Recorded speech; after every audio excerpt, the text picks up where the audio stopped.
Skyrock pour les militaires. Nouvelle dimension stratégique pour la France au sein de l'OTAN. Le commandement suprême allié de transformation de l'OTAN, l'amiral français Pierre Vendier, est venu inaugurer le centre d'excellence spatiale de l'OTAN en présence du chef d'état-major de l'armée de l'air et de l'espace, Jérôme Bélanger.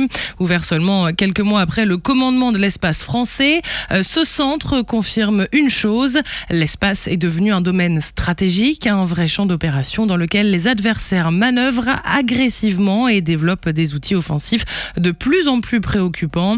La création de ce centre, qui a déjà attiré 15 nations alliées, appuie la stratégie spatiale de l'Alliance, basée au cœur de l'écosystème spatial toulousain.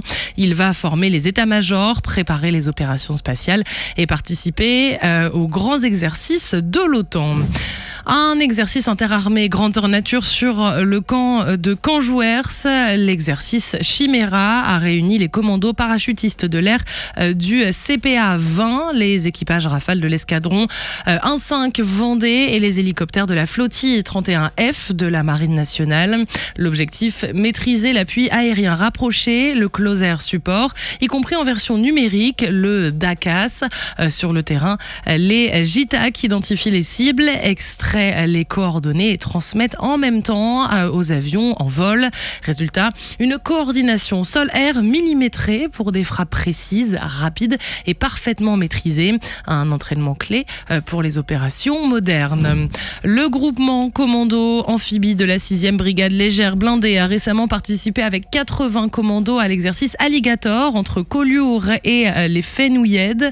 Les équipes ont réalisé des débarquements amphibies, des infiltrations à la palme. Ils ont utilisé des embarcations spécialisées. Puis elles ont aussi poursuivi par des progressions en profondeur derrière les lignes adverses.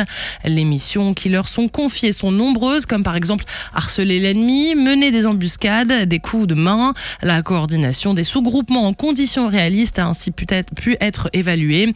Autre enjeu clé, l'innovation. Les commandos ont expérimenté de nouveaux systèmes de transmission capables de s'appuyer sur la 5G civile et le satellite, le tout en restant sécurisé. Un entraînement exigeant pour renforcer l'autonomie, la coordination et préparer la brigade aux engagements de demain.